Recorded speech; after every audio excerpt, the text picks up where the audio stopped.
Dave Dinkle, and this is our video series of actual recent deals. This is an example of a $15,876.47 profit with some money in the transaction. So as not to embarrass anyone involved in this transaction, all parties have been kept anonymous.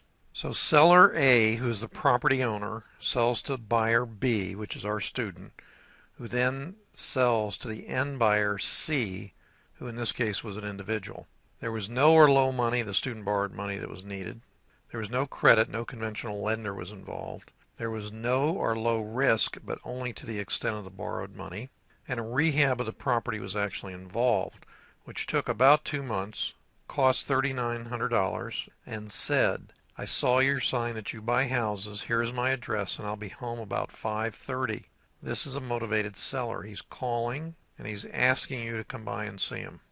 We met with the seller and made this deal, which is for seller financing, since we wanted to try to do deals like Dave Dinkle had talked about.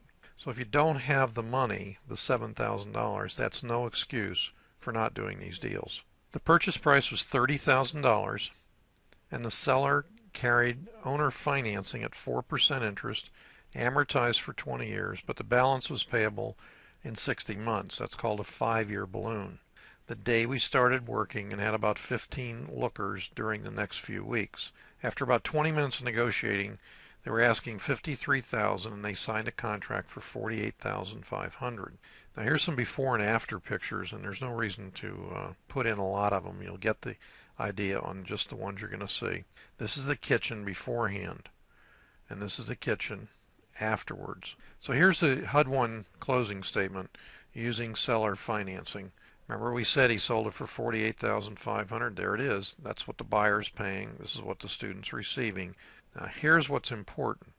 This is the loan payoff. Remember the student was able to get a $2,300 price reduction? Or if you're the buyer of this property, you're going to call up and say, how much money do I need to come to closing? There's the number. And there's the student's gross profit before expenses. The student purchased the property with seller financing. Remember, he only had $7,000 in the property when it all comes down to it. The student used a FSBO sign in the yard to get a drive-by buyer.